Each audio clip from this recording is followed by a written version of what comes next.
You're listening to Mom and Doc Talk, where we talk all things healing pans and pandas with an emphasis on homeopathy.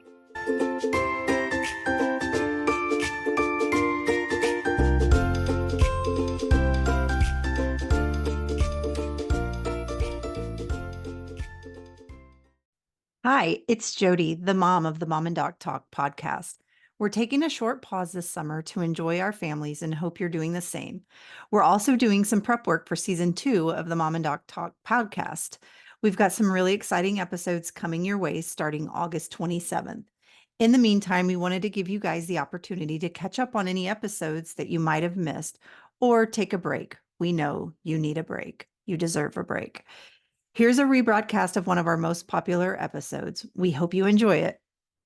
This is Mom and Doc Talk, where we talk about all things healing pans and pandas with a special emphasis on homeopathy, which is the topic that we're going to cover today, is what homeopathy is. Just a really basic primer on what homeopathy is and how it works in the body, our current understanding of how it works in the body. And we're going to talk a little bit about our getting to homeopathy because, spoiler alert, we were both sort of dragged to it out of desperation, and both have some amount of skepticism related to homeopathy because homeopathy uses single substances found in nature prepared in a very dilute way. And this dilution is what brings about the most skepticism for people. It is so dilute that technically, before we learned about nanoparticles, we thought that there was none of the original substance left.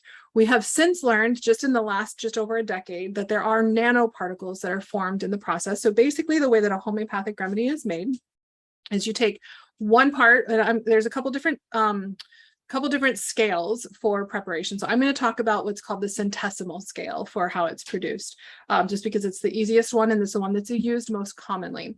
And so the centesimal scale, it takes 1 drop of the original substance. It can be a plant, mineral, animal source. So it takes 1 drop of that preparation and puts it into 99 drops of water. And then it's shaken, agitated very vigorously. So back when it was first discovered over 200 years ago by Samuel Hahnemann, he would use he would basically use a Bible and pound the vials against a Bible, so something that was really firm, and that process is then repeated multiple times. So then you would take that first vial that's made, the 1 drop to 99 drops of water, you would take 1 drop from that and add that to another vial that has 99 drops of water, do that vigorous shaking and agitation again, and then take a single drop of that into another drop of 1 to 99. So that third vial would be what's called a 3C potency. So it's been diluted 1 to 99 3 times. We actually usually start at like a 6C or a 30C. And by the time you get to 30C, if you're looking at the Avogadro's number, it's been dilute beyond the point where there's any measurable amount of the original substance left. And that's where people get really hung up. Again, this is before we had the ability, the technology to do imaging, where we found out that there actually is nanoparticles formed in that process. Because here's a trick. If you don't do that vigorous agitation and succussion of the vials between the dilutions, it doesn't work, because that's necessary to create those nanoparticles. And so we now know that there are nanoparticles that are formed. And so the reason I'm talking about this is the upfront thing is because that's the biggest issue that people tend to have with homeopathy is, how can I give my kiddo nothing and expect them to get better? It's not nothing. That said, when I had to embrace homeopathy for myself, I still thought it was nothing, because I started learning of homeopathy before these studies came out. And that was my biggest hang-up, was how can I be working with people who are quite unwell and give them magic water with nothing in it and expect that they're going to get better? And it wasn't until I had my own really strong motivation to give it a try, because my solution, my alternative solution that I was being given sounded significantly more cuckoo bananas to me, that I was able to embrace. It works, and use that scientific training that I have to, even though I don't understand how it works, I can see verifiably that it does work with me and on repeat with all of the patients and people that I've worked with over the years. So I'm going to back up and talk to you a little bit about homeopathy and how it was discovered, and just a little bit about how we understand how it works and how it's recommended to people. And then Jody is going to tell us a little bit about how she got there too, because she's also a bit of a skeptic, or came to homeopathy skeptically. And so we're going to talk a little bit about that before we move on. So I already mentioned Samuel Hahnemann, who is the founder of homeopathy in the late 1700s, very late 1700s, is when he first started to discover this principle of homeopathy. And what homeopathy stands for is like cures like. And so he was doing some, he's a medical doctor working at the time when we used mercury and arsenic to treat things, doing a lot of bloodletting. And he recognized that more often than not, he was just making people sicker. And so he decided to quit practicing and went to work translating medical texts. And it was through these translations of multiple medical texts, because he spoke several languages, that he came upon this principle from Hippocrates of like cures like, and he sort of tucked that away in his brain. And then later was translating what's called a monograph, like a description of how a particular substance can be used for, it was called cinchona bark, and it was talking about how it can be used in malaria. And the particular person who wrote this was making the suggestion that it was because of the bitter properties in the cinchona bark that made it so that it was so effective against malaria. Well, Hahnemann, having done lots and lots of translations of various different monographs, knew that there were other plants, and he was a chemist, and was just a very smart guy. He knew that there were other things that were far more bitter than the cinchona bark. And so he decided to try it out on himself and see what happened. So he took a preparation of cinchona and ended up getting the symptoms of malaria. And then when he stopped taking it, he stopped getting the symptoms. And so he put two and two together, like cures like, oh, this particular plant is really good for malaria, but it causes symptoms of malaria in somebody who's a healthy person. And so started doing a lot more experimenting to find out, okay, what other plants, what do they cause in healthy people, things that we know can be used to treat certain things. If I give this to a healthy person, what do they cause? And saw that pattern repeated again and again and again and again. And then came to understand it as a law of nature, that something that causes symptoms that are similar to what somebody is experiencing when they take it when they're healthy, that they would experience when they're not healthy, can actually cure those symptoms. He gave some explanation for how that can happen. And like, again, we only in the last slightly over a decade have understood that nanoparticles are formed in the process of making it. So he was just trying to explain what he saw. Basically, what he explained is that every substance has a primary and a secondary action. And so the primary action, if you think about like coffee, its primary action is to make you really like revved up and super attentive and like alert. But its secondary action comes when it wears off, and then you actually feel worse, right? You feel very tired, very dull, and just not so great. That's the secondary action. And so what we're seeing happen with homeopathy is we're giving a very small amount of something that can avoid that primary action and just cause that rebound secondary action in the body as a response to the medicine that's being given. And that was his theory. Finding the very small doses happened just because he was using toxic substances. And so he was trying to dilute it as much as possible to not poison people who he was doing all these testing on, and found that he could get the secondary response with a very small dose. And it actually was more effective because you didn't have the really significant push of that primary action, where we really were able to get mostly just the secondary action for the response. So what we're doing when we're making a recommendation for a homeopathic remedy is we are trying to understand exactly what somebody is experiencing in their unwell state, so that we can then match it to all of the evidence that we have through all of these studies and proving, as they're called, that are done on humans for humans, so we can match those symptoms. Like, here's your symptom, you have this cluster of symptom A, B, C, D, E. What substance can we find in nature that, if given to a healthy person, would cause A, B, C, D, and E, and as specific as we can get is what we want to look for. So we want to know if we're talking about migraines, I want to know that you have a migraine that is on the right side and it's triggered from heat and sun, and it is a pounding, bursting pain, bursting outward, and pounding from the inside out, and that it's better when you are lying down in a cold, dark room, as quiet as can possibly be, and you have to lay on the painful side, or it hurts worse if you lay on the painful side. That level of detail, and like your face turns red, or it only turns red on the one side that's painful but not red on the other side. That level of detail is the kind of thing that we're looking at. And so as we're talking through our series here, and we get more into like the homeopathy part of Jody's journey, which I'll be perfectly upfront, that's going to take us a bit of time to get there. We will have peppered in some ways that homeopathy can be effective in some of the stuff that she's going to talk to you about as part of the like healing journey. But it's going to be homeopathy heavy a little bit later in this series. So it can be really a shift in how you report symptoms and in how you talk about it.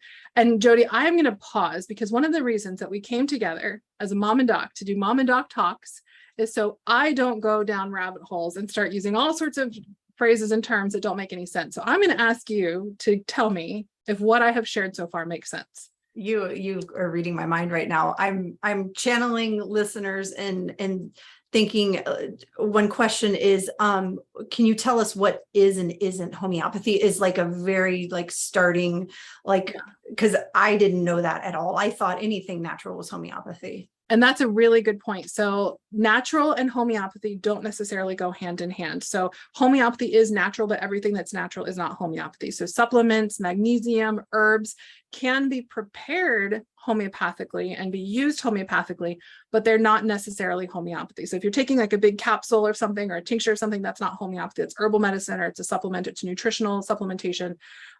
It's when it's prepared in that dilute way, and when it is recommended based off of that principle of like cures like. So it's more about how it's used than about how it's prepared, honestly, because if we think about it, Adderall or any of the like methylphenidate, any of the medications that are used for ADHD, those are actually being used homeopathically. You're giving something that's a stimulant to somebody to calm somebody down who is overstimulated, right?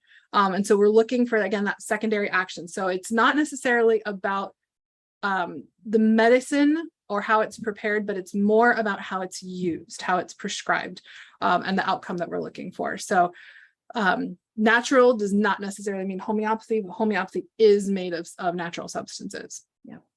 And then what was the other one? They're all like things you find in nature. Like, give us a couple of examples just so people have a reference for that. Yeah. So, I mean, there are getting more and more provings that are being done on things that are, not necessarily found in nature, but in order for it to be used homeopathically, it has to have had lots and lots and lots of studies to know what it can cause in a healthy person. And so what the rebound effects could be, or what it could be used to treat, basically. But most of them are going to be found in nature. The ones that have hundreds of years of reliable evidence of both studies being done on humans and then clinical verifications that they can actually be effectively used to treat those symptoms are going to be things from nature. So like I said at the beginning, plant, mineral, or animal source. So some examples of that, plant source belladonna is a really powerful medicine that can be used in pans or pandas. Can also be powerful medicine in flus and migraines, in all various different types of pains. So it's not going to be something where you're using it for like this remedy for this or this remedy for this. It's going to be based off of the collection of the symptoms of a person as a whole. And so it really, many remedies can be used for many things. So belladonna is an example of a plant one. So is hyoscyamus or stramonium. Those are similar plants, have similar actions to belladonna. A mineral could be magnesium that could be used as a homeopathic remedy. Table salt can actually also be used as a homeopathic remedy. It's called Natrum muriaticum. Phosphorus, sulfur, just elements can be used as a homeopathic remedy. Again, it's when it's used in that specific way, right, with how it's prescribed. And then a plant or an animal source, sepia is a good example. It's made from the ink of a cuttlefish. Tarantula is another one that I like to talk about because it can be useful, especially in really violent rages where it's made from the venom of a tarantula. So those are some of the examples that we can see from animal sources as well. Yeah. And I think that, if anyone listening right now doesn't, because what you said makes sense to me, because I've been listening to the explanation for a really long time, but in the beginning, it made zero sense to me, like zero. I couldn't understand any of that. And it still didn't make sense. So as we were going through Avery's journey and we were with all the specialists and doing all of the other things, there was two moms that were sending me messages on Facebook, and they were like, have you considered trying homeopathy? Homeopathy's worked well for my kiddo. And the first couple of times that happened, like literally the first time, I laughed and I was like, oh my gosh, because it wasn't the first time I had heard about homeopathy. Whenever I was younger, in high school and college, I dated someone whose mom was very into homeopathy.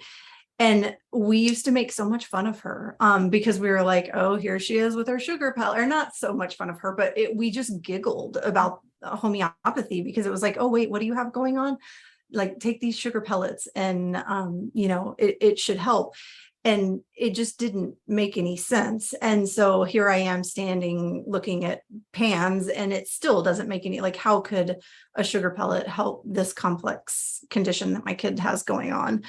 And like I said in the last episode, we did all of the things, literally all of the things other than plasmapheresis, and all of it made Avery worse. And there was, like, we were at the end of the road, nothing left. Still thought homeopathy was nuts. Thought that there was no possible way that it could work. Also, at the same time, I didn't really have any resources to go and find information. I mean, there was stuff out there about homeopathy, but nothing that applied it to what was going on with my child. But it was like all I had left, and I wasn't going to leave Avery where she was at because she was not okay.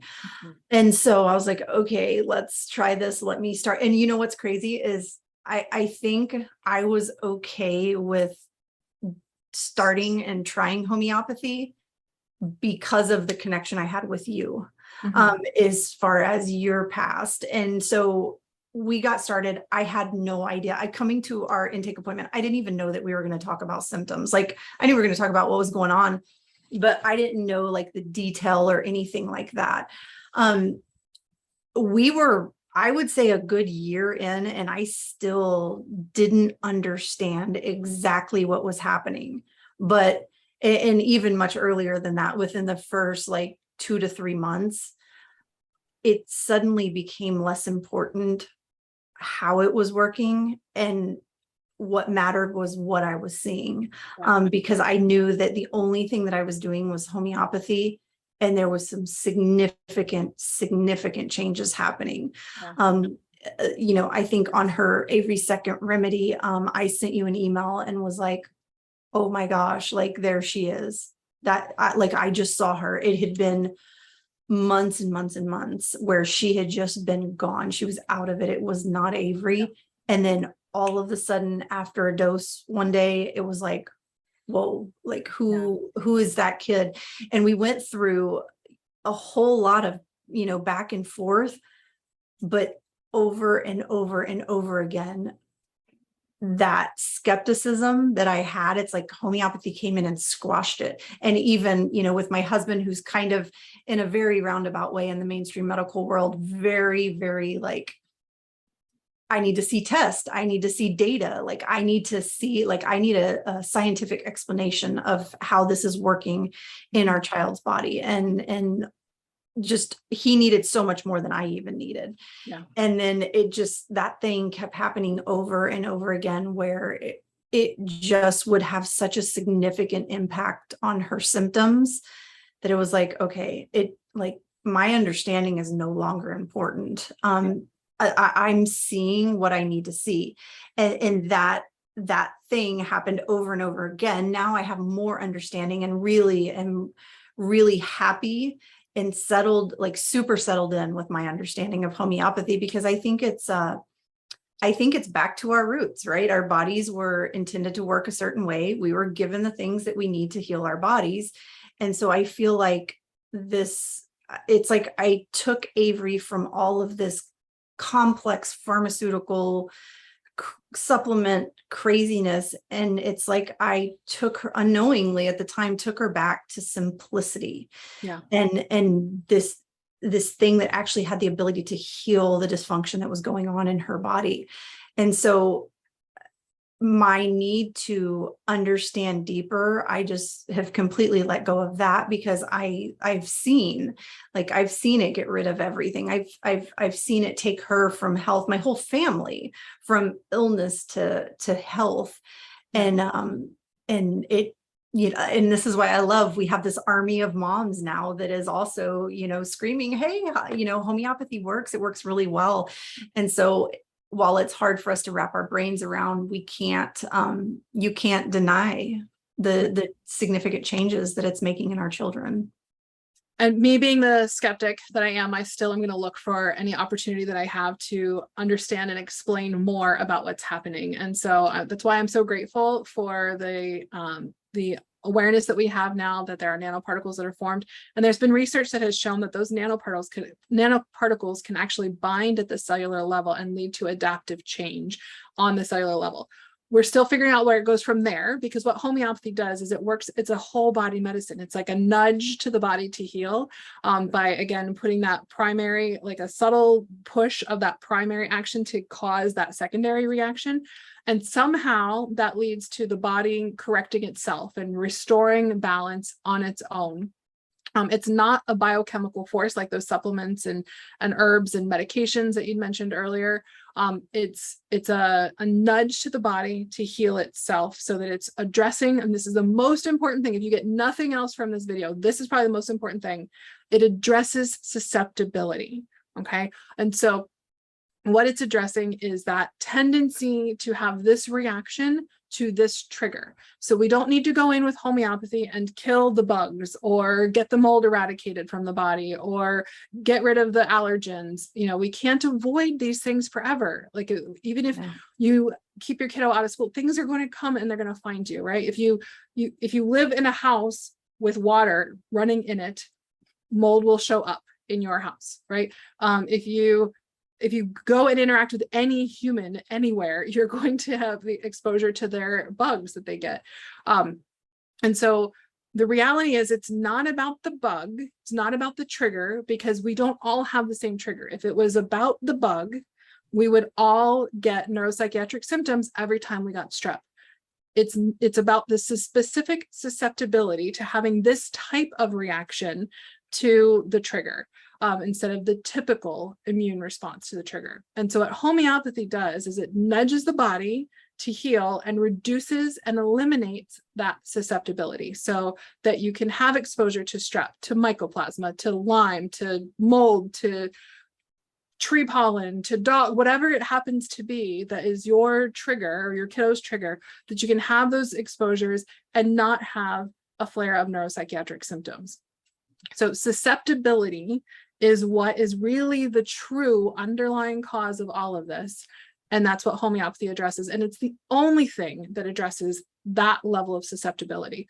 Homeopathy works on the epigenetic level. It helps with all of those things that shift and change the way our genetics are expressed, because not all genes are turned on at one time. We'll talk about that in a future episode. That's a whole thing that we can talk about. So we don't know exactly what happens once that nanoparticle binds at the cellular level and leads to adaptive cellular change, but we know that we then see over time healing pushes, it nudges in the right direction to a healing response, and we see it systemically. So we aren't going to see, oh, here's your remedy for your headache, and here's your headache, here's your remedy for your constipation, and here's your remedy for your tics, and here's your remedy for your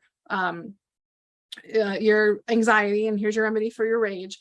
All of that is an external manifestation of that internal imbalance, that internal susceptibility to having that response, which is why we use one remedy at a time to nudge the body in the right direction, and we see broad reaching changes. I can't tell you how often we see family members who talk about changes that they weren't even talking about that are improving because of a homeopathic remedy, because it's, when we heal as a whole person. Everything is connected. Our migraines are connected to our gut stuff, are connected to our skin stuff, are connected to our mood. Yeah. It's all connected. We can't treat them separately because they're not separate.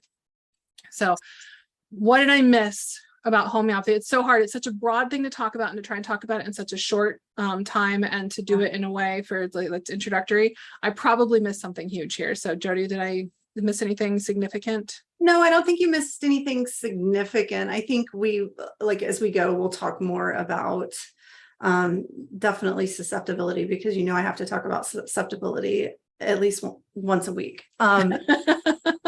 I think nothing other than, and I know you said, the resilience naturopathic providers use one remedy. I don't think that you dove into classical homeopathy, but I don't even know that it's necessary at this point, since we're just touching on it. Yeah.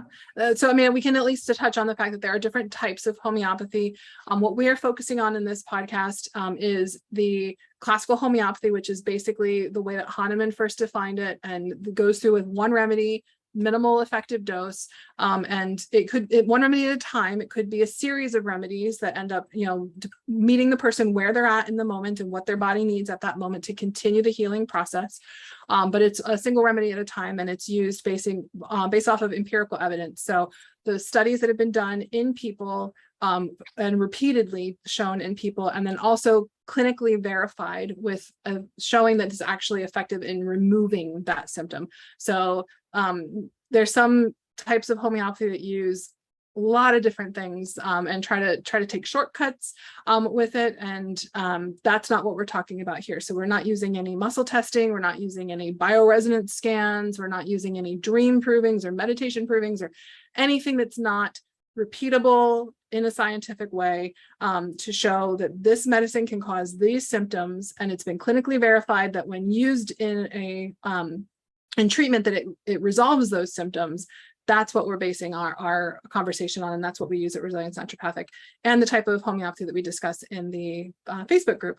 So what I am going to do to wrap up here is encourage you, if you want to learn more about homeopathy, because we've got a whole mini course in the Facebook group, and lots of educational videos, tons, hours and hours and hours of educational videos.